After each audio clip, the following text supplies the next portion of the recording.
Hey guys, today I'm going to talk about biblical prophecies. Prophecies about how Jesus is the Messiah. Now, there's people all over the internet and the real world that say Jesus didn't exist or he wasn't even the Messiah. Well, in the Bible, there are tons of cross references from prophets and their prophecies on the Messiah to Jesus himself. Not convinced? Well, let's look. Our first one. He is born in Bethlehem.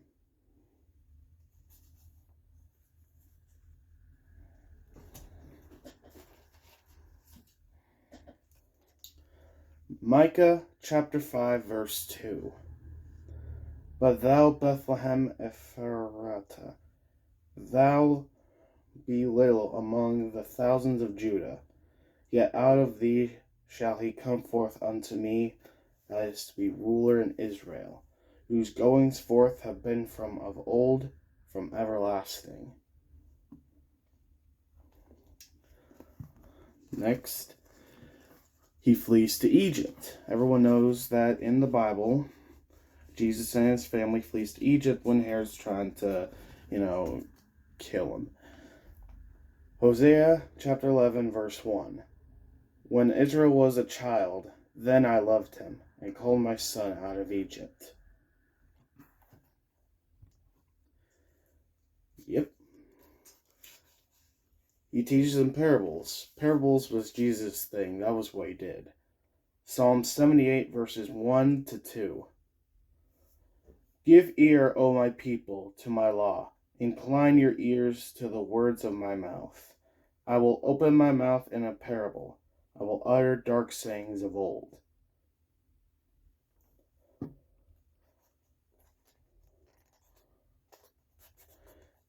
Next, he rides into Jerusalem on a donkey. On Palm Sunday, he rides into Jerusalem on a donkey with all the people celebrating. Zechariah chapter 9, verse 9. Rejoice greatly, O daughter of Zion. Shout, O daughter of Jerusalem. Behold, thy king cometh unto thee. He is just and having salvation lowly, and riding upon a donkey, upon a colt, the foal of a donkey.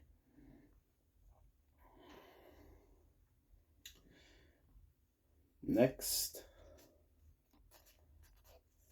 he is betrayed by Judas. Everyone knows he is unfortunately betrayed by one of his own disciples. Psalms 41 verse 9.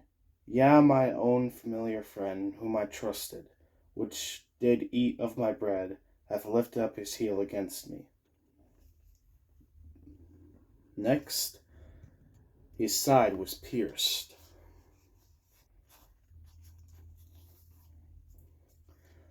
Zechariah chapter 12 verse 10. And I will pour upon the house of David, and upon the inhabitants of Jerusalem, the spirit of grace and of supplications. And they shall look upon me whom they have pierced, and they shall mourn for him, as one mourneth for his only son, and shall be in bitterness for him, as one mourneth for his only son, and shall be in bitterness for him, as one that is in bitterness for his freedom. His hands and feet are pierced, the nails on the cross.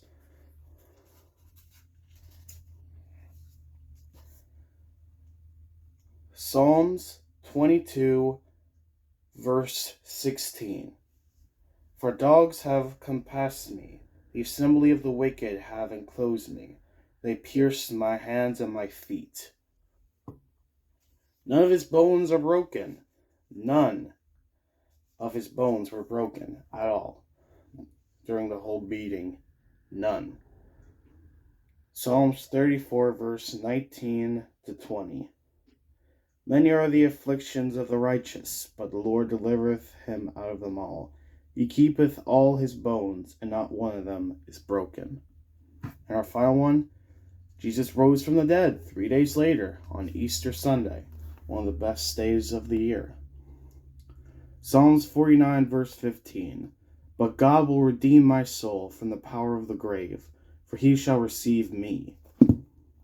Now there's tons upon tons of others, from how he was accused by people who didn't know the truth and who knew they weren't, from his disciple, even to his disciples abandoning him. There's, according to studies, Jesus helped make over 360 prophecies come true. And just put that in perspective. See this? It's a coin. A simple silver coin. Well, according to scientists, the odds of one person, you or someone else, making even just 8 prophecies come true, that's the same odds as you putting as many quarters to cover the entire state of Texas 2 feet deep, throw in a nickel, and then randomly find it on your first try. However, Jesus helped make over 360 prophecies come true. And scientists say the odds and the numbers of one person even completing 48 prophecies, that number of odds is the same number as more than all the stars in our galaxy. So yeah, that's a lot of evidence. And it's pretty convincing, I think so.